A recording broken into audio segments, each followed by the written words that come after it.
فاعلم أنه لا إله إلا الله واستغفر لذنبك وللمؤمنين والمؤمنات والله يعلم متقلبكم ومثواكم.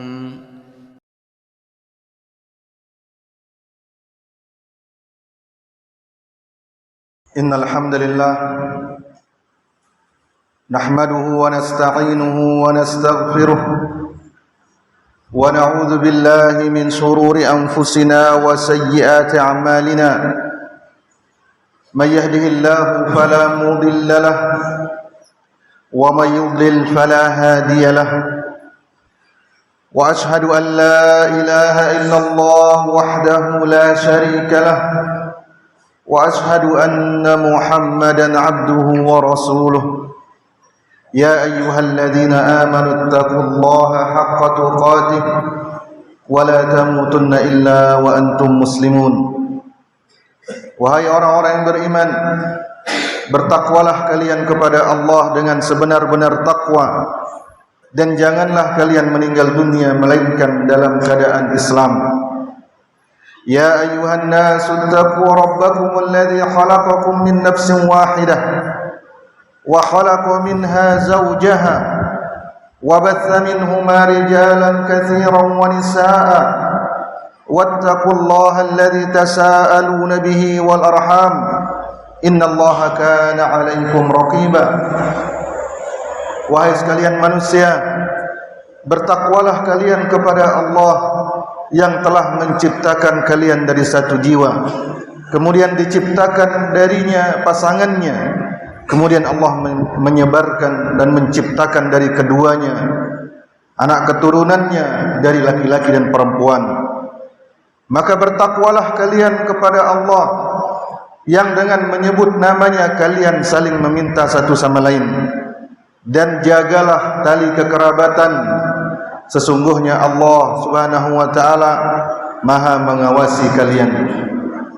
Ya ayyuhalladzina amanu taqullaha wa qulu qawlan sadida yuslih lakum a'malakum wa yaghfir lakum dhunubakum wa may yuti'illaha wa rasulahu faqad faza fawzan 'azima. Wahai orang-orang yang beriman, bertakwalah kalian kepada Allah dan ucapkanlah ucapan yang benar. Niscaya Allah akan membaguskan amal perbuatan kalian dan akan mengampuni dosa-dosa kalian. Sesungguhnya barang siapa yang taat kepada Allah dan Rasulnya, dia telah mendapatkan kemenangan yang besar. Amma ba'd, ma'asyiral muslimin, sidang Jumat yang dirahmati Allah. Abdullah bin Abbas radhiyallahu taala anhuma meriwayatkan dari Rasulullah sallallahu alaihi wasallam bahwa beliau bersabda, innal mu'min khuliqa muftanan tawwaban nassa'an idza dzukkira dzakara. Diriwayatkan oleh Tabarani rahimahullah. Nabi sallallahu alaihi wasallam menyebutkan dalam hadis ini tentang sifat seorang mukmin, orang yang beriman, yaitu beliau bersabda, sesungguhnya orang yang beriman itu diciptakan oleh Allah sebagai seorang yang muftana, senantiasa diuji oleh Allah Subhanahu wa taala dengan berbagai ujian, dengan musibah, dengan terjatuh ke dalam dosa, dengan berbagai fitnah. Allah selalu mengasah dan menguji orang-orang yang beriman. Kemudian sifat berikutnya kata Nabi SAW, tawwaba. Orang yang beriman itu banyak melakukan taubat, bersegera melakukan taubat setiap kali melakukan dosa. Kemudian orang yang beriman itu nassa'an, dia suka lupa sebagian dari apa yang Allah wajibkan untuk dia lakukan, sebagaimana bapak pertamanya yaitu Nabi Adam alaihissalam melupakan larangan Allah Subhanahu wa taala. Namun demikian dia memiliki sifat yang begitu luar biasa. Idza dzukkira dzakara. jika dia diingatkan tentang Allah, jika dia diingatkan tentang azab Allah, maka dia cepat kembali dan mengambil pelajaran. Hadis ini memiliki makna bahwasanya orang yang beriman itu selalu memperbaharui taubatnya. Dia adalah orang yang segera bertaubat kepada Allah Subhanahu wa taala. Namun sebagai manusia biasa, dia juga suka lupa, sehingga dia kadang kembali melakukan kesalahannya, kembali melakukan dosanya. Namun ketika dia diingatkan tentang Allah Subhanahu wa taala, tentang kebenaran, maka dia cepat kembali dan mengambil pelajaran. Sehingga orang yang beriman itu dia tidak pernah berputus asa dari rahmat Allah Subhanahu wa taala, bagaimanapun dosa yang dilakukan. Namun ma'asyiral muslimin, sidang Jumat dirahmati Allah, ada satu hal yang harus kita ingat, sebagaimana dijelaskan oleh At-Tibi rahimahullahu taala ketika menjelaskan sebuah hadis dalam Sunan Tirmizi, "Lau lam tudhnibu lajaa Allahu bi khalqin jadid kay yudhnibu fayaghfir lahum." Seandainya kalian tidak pernah melakukan dosa, niscaya Allah akan mendatangkan makhluk yang baru agar mereka melakukan dosa, lalu Allah mengampuni dosa-dosa mereka. At-Tibi rahimahullahu ta'ala mengatakan, hadis ini bukanlah memberi semangat bagi orang-orang yang terus asyik dengan dosa-dosa maksiat, seperti yang disangkakan oleh sebagian orang yang tertipu sehingga berani melakukan maksiat kepada Allah. Tidak. Sebab Nabi dan Nabi-Nabi lainnya alaihi wassalatu wassalam diutus oleh Allah Subhanahu wa taala untuk memberikan peringatan kepada manusia agar mereka takut berbuat maksiat, bukan mendukung ataupun mensupport maksiat mereka.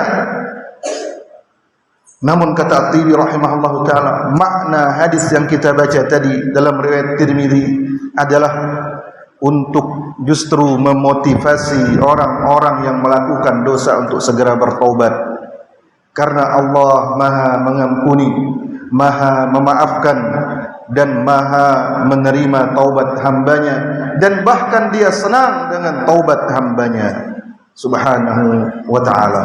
Aqulu qawli hadza wa astaghfirullah li wa lakum.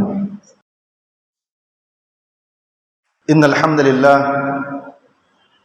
nahmaduhu wa nasta'inuhu wa nastaghfiruh wa na'udzu billahi min shururi anfusina wa sayyiati a'malina.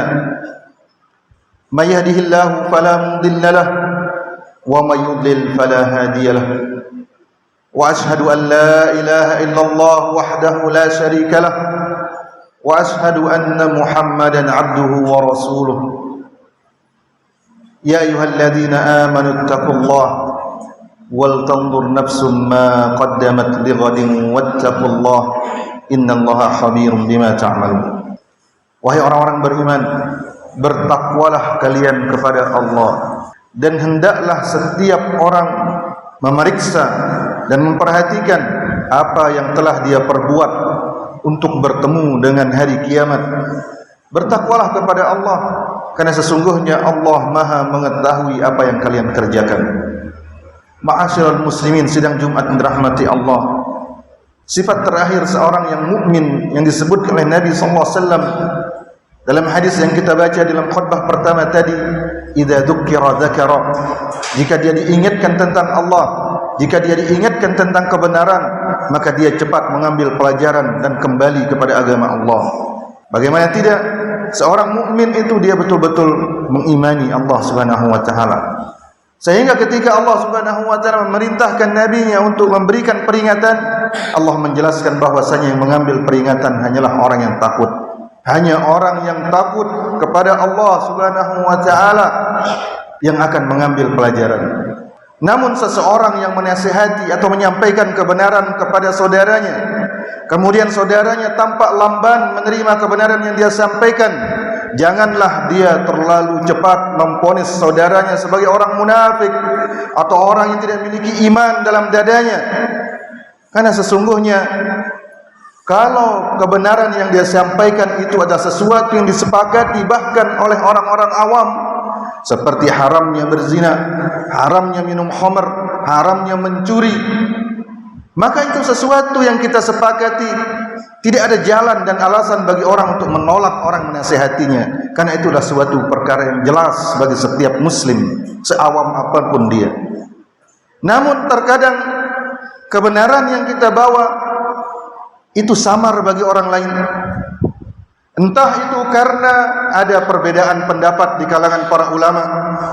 Ketika itu terjadi, kita tidak bisa memaksa orang lain untuk mengikuti pendapat kita. Yang bisa kita lakukan hanyalah menyampaikan bahwa ini yang kita yakini dan ini dalilnya, ini argumennya. Adapun untuk memaksa orang lain, kita tidak bisa melakukannya. Karena sejak sebelum kita, para ulama pun sudah berbeda pendapat. Kemudian bisa jadi ada kerancuan di dalam perkara yang kita suarakan, sehingga orang yang mau menyampaikan kebenaran tersebut kepada orang lain, dia harus memilih argumen dan penjelasan yang mengurai dan menghilangkan kerancuan dan syubhat tersebut dari otak pemiliknya. Tidak bisa sekali dua kali. Kemudian terkadang juga penyebabnya orang lain lamban menerima kebenaran yang kita sampaikan karena orang tersebut daya tangkapnya kurang, atau orang yang menyampaikan lemah argumennya, lemah kata-katanya, dia tidak pandai menyampaikan.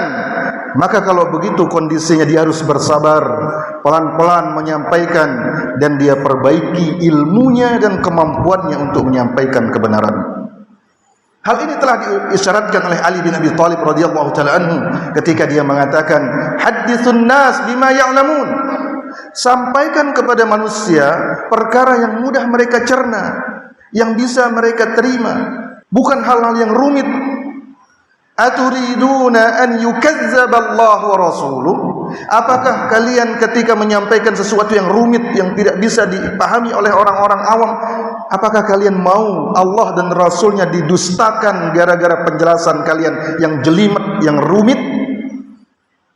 Hadirin rahmati Allah, tidak sepantasnya seseorang mudah memvonis orang lain menolak kebenaran, ataupun munafik, ataupun tidak beriman. Allahumma salli ala Muhammad wa ala ali Muhammad kama sallaita ala Ibrahim wa ala ali Ibrahim innaka Hamidum Majid, wa barik ala Muhammad wa ala ali Muhammad kama barakta ala Ibrahim wa ala ali Ibrahim innaka Hamidum Majid.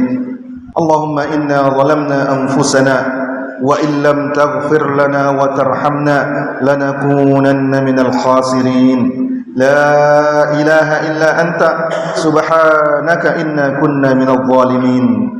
Rabbana ighfir lana wa li ikhwanina alladhina sabaquna bil iman wa la taj'al fi qulubina ghillan lil ladzina amanu rabbana innaka ra'ufur rahim. Rabbana ij'alna muqimis salati wa min dhurriyyatina rabbana wa taqabbal du'aana.